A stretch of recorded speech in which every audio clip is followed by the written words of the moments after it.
माननीय सभापति महोदय, आज हमारे carriers of goods by sea bill 2024 के बारे में आज हमारे परम आदरणीय संसदगण ने भाग ली है और सब लोगों ने बड़े महत्वपूर्ण अपनी सुझाव भी दी है। मैं सबको विशेष रूप से धन्यवाद देना चाहता हूं। विजय कुमार जी, कृष्ण प्रसाद तेमिति जी, आदित्य यादव जी, निशिकांत दुबे जी, प्रतिमा मंडल जी, सुप्रिया सोले जी, तिलेश्वर कामत जी, अरविंद चौहान जी, रविंद्र दत्त वेकर जी, गुरुमूर्ति जी, सुदामा जी, एनके परमेश्वरन जी और विशाल दादा प्रकाश बाबू जी, सागर ईश्वर कुमार जी और कोई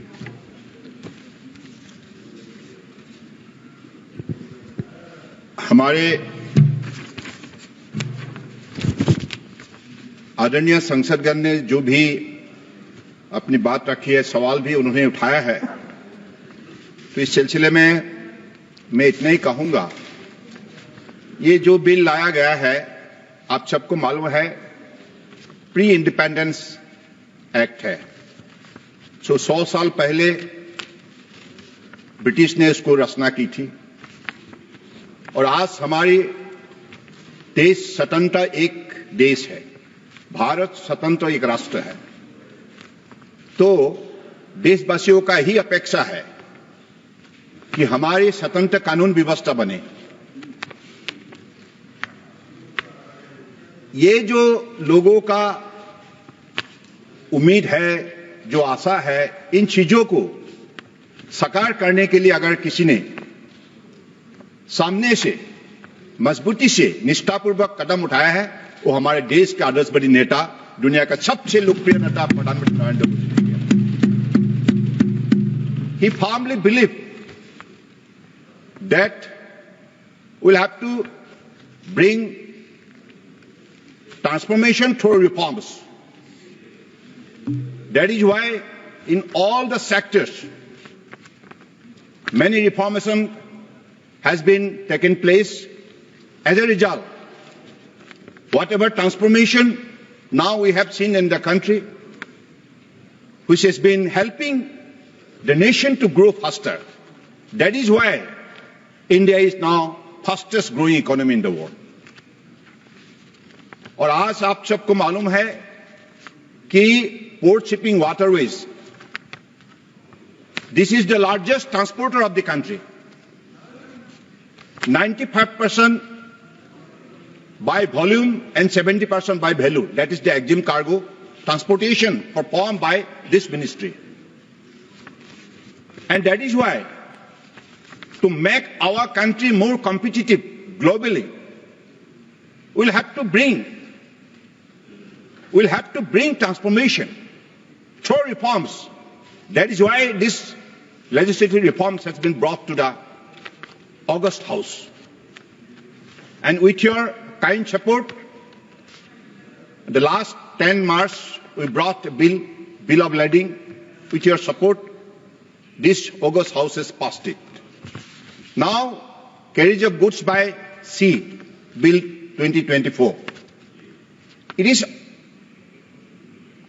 brought here in detailed consultation with the stakeholders. After a series of consultation, all the stakeholders have been taken on board. And this main intention is very clear. We want to make it very simple and for better understanding. Let me cite out the background and also the significance of this bill. This bill intends to repeal and replace the 100-year-old pre-independence legislation, that is Indian Carriage of Goods by Sea Act 1925. The repeal of this pre-constitution era legislation and its replacement with a new legislation is a part of the greater initiative of the government to rid ourselves of all vestiges of colonial mindset and to ensure ease of understanding and ease of doing business through simple and rationalized law. Respected Sir, over the past 7 decades since independence, Indian legal system had been clogged with thousands of pre-independence legislation which contain archaic and outdated provision. Sir, our Honorable Prime Minister Narendra Modi ji, through his visionary initiative of ushering transformation through reforms, has repealed more than 1,500 old and redundant laws, replacing them with updated, simple and rationalized modern law in harmony with the latest global best practices. This has streamlined our legal system, ushered in ease of understanding, heralded ease of doing business, and promoted effective governance. Respected Sir, the origin of maritime law. Let me remember about the past, how this kind of legislation had been enacted. The origin of the maritime law, also known as admiralty law, can be traced back to ancient civilization, where trade by sea was vital for commerce. Unwritten customs of maritime law dates back to ancient societies like the Greek and Roman. Sorry. The earliest maritime code was the Rhodian Sea Law, approximately 900 to 300 BC, which originated in the Greek island of Rhodes, which is considered a precursor to modern maritime law. Sir, various aspects of the maritime and shipping sector are governed by different legislation. For example, merchant shipping is governed by the Merchant Shipping Act 1958. Inland vessels are governed by the Inland Vessel Act 2021. Indian Port Act 1908 relates to ports. Administration and management of the major port is governed by the Major Port Authority Act 2021, among others. It is important to note that the Ministry of Ports, Shipping and Waterways has recently introduced, as I have already mentioned, the bill to repeal and replace some of these acts, which will be taken up by the House in the near future. The Merchant Shipping Bill and the Coastal Shipping Bill aim to strengthen India's global maritime presence. The bills of lading has been passed by the esteemed House. I would like to express my gratitude for the cooperation of the members. Today, we are discussing the Carriage of Goods by Sea Bill 2024. The Carriage of Goods Bill by Sea 2024 has been moved for consideration of the House to repeal Pre-Constitution Act, that is Indian Carriage of Goods by Sea Act 1925. For the benefit of the honourable members, I would like to briefly give the background of the existing law.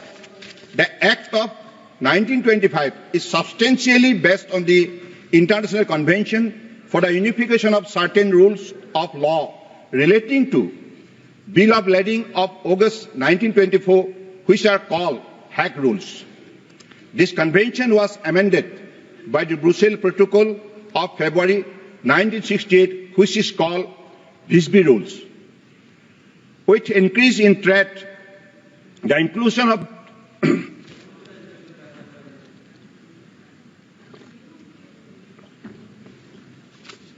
With increase in trade, the inclusion of terms of contract on bill of lading for the delivery to and receipt of goods by ship became a customary trade practice. Over time, clauses limiting carrier liability for damage or loss were added, often in favor of the carrier. In simple words, these terms and conditions were more tilted in favor of the carrier, not the shipper. This resulted in inconsistent practices regarding the liability of carriers for damages or loss to goods shipped by sea. This led to discrimination between countries in regards to the condition on which the goods were carried by sea, and there was uncertainty about the liabilities which were attached to the carrier. Accordingly, the Hague Rules of 1924 came into existence to align the different commercial interests of countries which handle bill of lading for uniformity in substantive law of all maritime countries.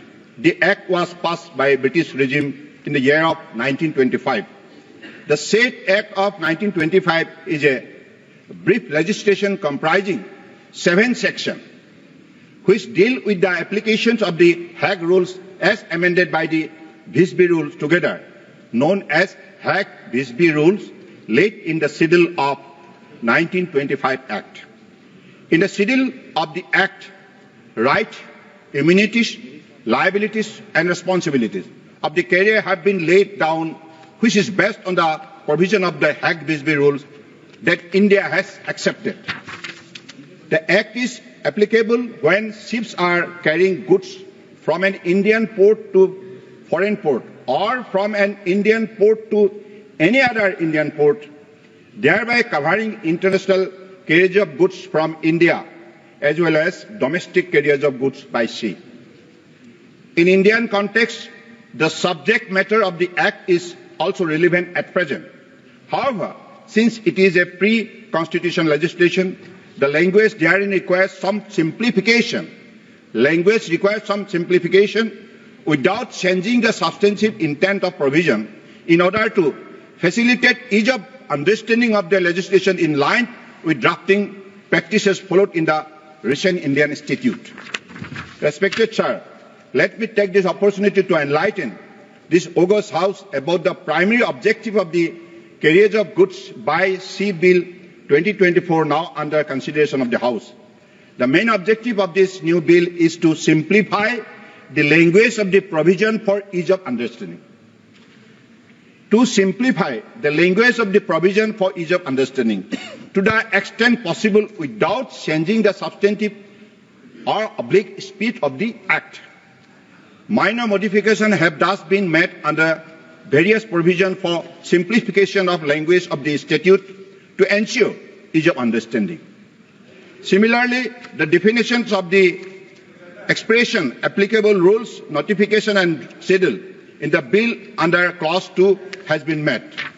The aim of this clause is to ensure that the meaning of the standard term used in the bill are easily understood in line with modern legislative drafting practices. Enabling clause 8 has been incorporated to give general powers to the central government to issue direction for carrying out all or any provision of the new Act within the framework of the Act once it is enacted as a law. The aim of the clause is to ensure that the process of implementation of the provision of the bill can be smooth.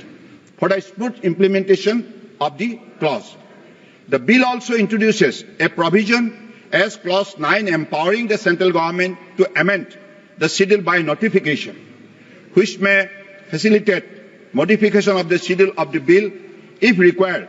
Such notification will then also be presented in both houses of the parliament.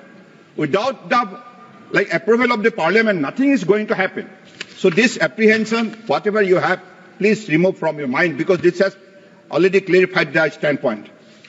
This provision is aimed to ensure that the amendment for any modification of the Hague-Visby Rule as incorporated in the schedule can be faster in line with standard and modern legislative drafting practice. The bill also introduces clause 10, which states that every notification issued under the Act shall be laid before Parliament so as to ensure proper legislative control over executive action.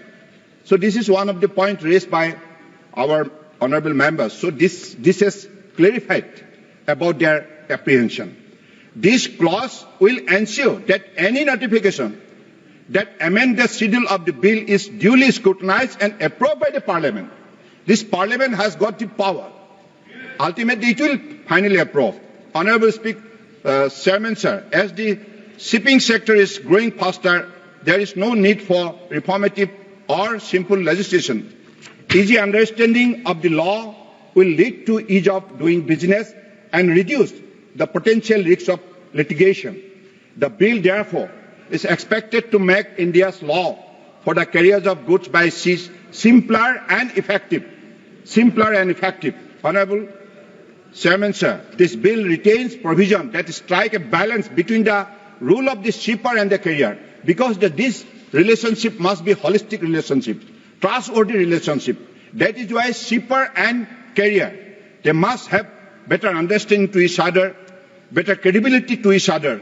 So this balance prevents either party from deriving undue advantage and minimizes the potential for dispute. It ensures that carriers fulfill their obligation and exercise due diligence to ensure safety of the goods entrusted to them. Simultaneously, it holds shipper accountable for providing accurate information and protect carriers from losses arising from any misrepresentation. The purpose of this bill is to position India's maritime trade practices at par with global standards by retention of this globally most prevalent Hart-Bisbee rules regime in its schedule. By fostering greater transparency, simplicity and commercial efficiency, this legislation will significantly enhance the functioning of our maritime transport system. I ask all the honourable members of the House to extend their support to this bill. So this is my submission. At the same time, I want to reply the question, some of the important questions raised by respected members.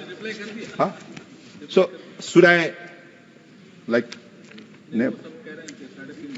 Okay. So I think with this, I request Honourable Chairman, sir, to please pass the bill as amended. विधेयक पर विचार किए जाने हेतु प्रस्ताव। प्रश्न यह है कि विधेयक पर विचार किया जाए। जो सदस्य इसके पक्ष में है वो हाँ कहे, जो सदस्य इसके विरुद्ध में है वो ना कहे। मेरे विचार में निर्णय हाँ वालों के पक्ष में हुआ, हाँ वालों के पक्ष में हुआ। विधेयक पर विचार करने हेतु प्रस्ताव को स्वीकृत किया गया। अब सभा विधेयक पर खंडवार विचार करेगी। प्रश्न यह है कि खंड 2 विधेयक का अंग बने। जो सदस्य इसके पक्ष में है वो हाँ कहे, जो सदस्य विरोध में है वो ना कहे। मेरे विचार में निर्णय हाँ वालों के पक्ष में हुआ, हाँ वालों के पक्ष में हुआ। खंड 2 विधेयक का अंग बना। सौगत राय नहीं, नाम बोलेंगे, नाम श्री सौगत राय जी एब्सेंट।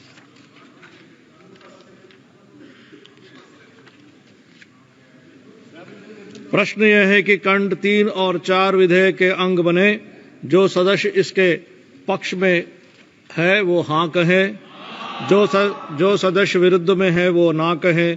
मेरे विचार में निर्णय हाँ वालों के पक्ष में हुआ, हाँ वालों के पक्ष में हुआ। खंड 3 और 4 विधेयक का अंग बना। श्री N.K. प्रेमचंद्रन जी। संशोधन संख्या I am moving the amendment. संख्या 3। Instead of having an express statement, my amendment is a valid condition. It is more.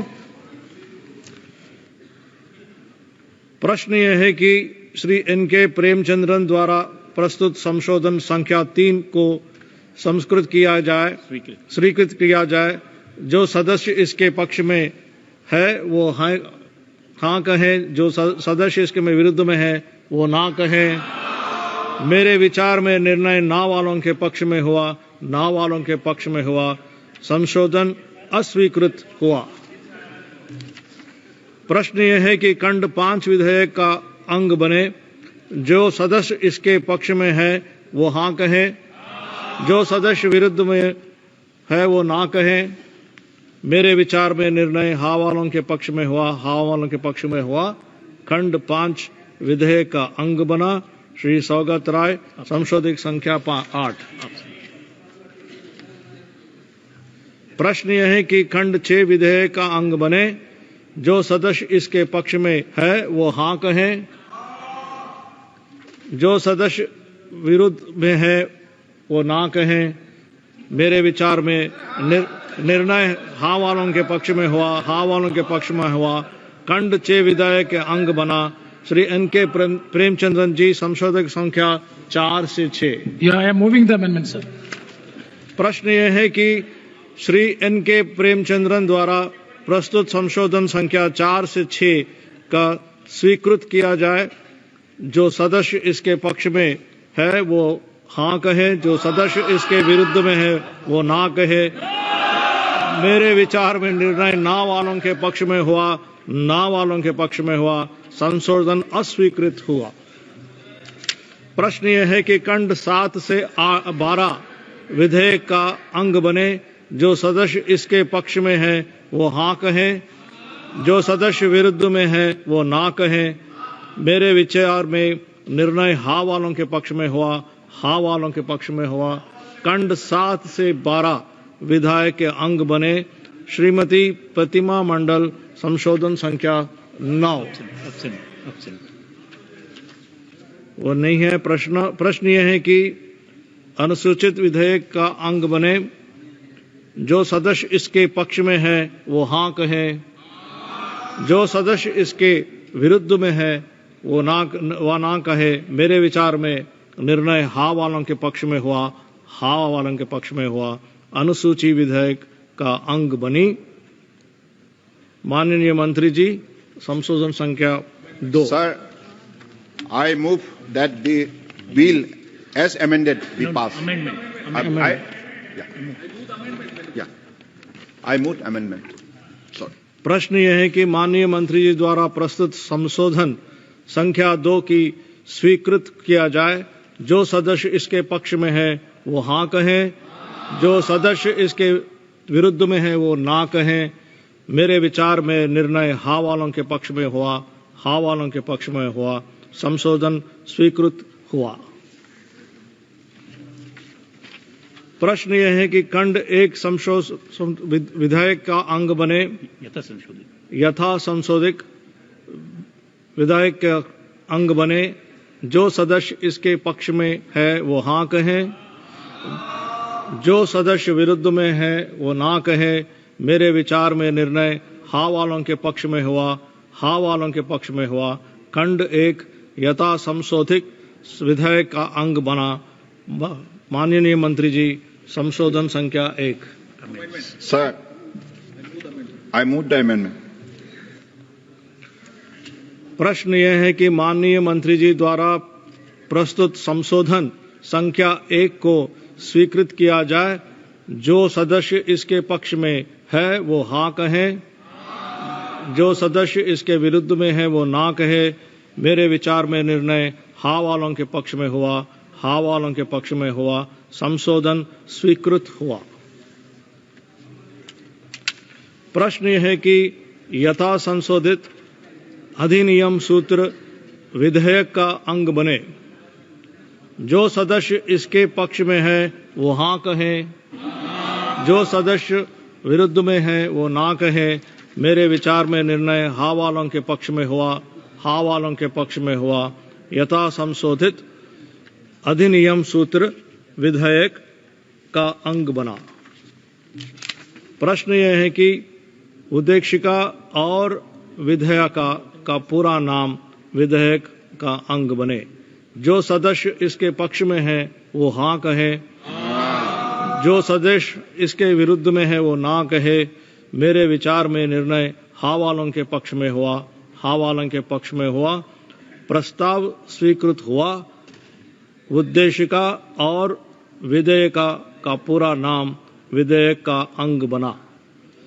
मंत्री अब यह प्रस्ताव करे कि विधेयका को पारित किया जाए, यथा संशोधित पारित किया जाए। Sir, I move that the bill as amended be passed.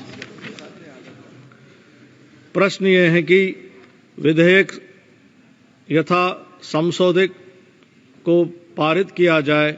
जो सदस्य इसके पक्ष में है वो हाँ कहें, जो सदस्य इसके विरुद्ध में है वो ना कहे। मेरे विचार में निर्णय हाँ वालों के पक्ष में हुआ, हाँ वालों के पक्ष में हुआ। प्रस्ताव स्वीकृत हुआ और विधेयक यथा संशोधित पारित हुआ।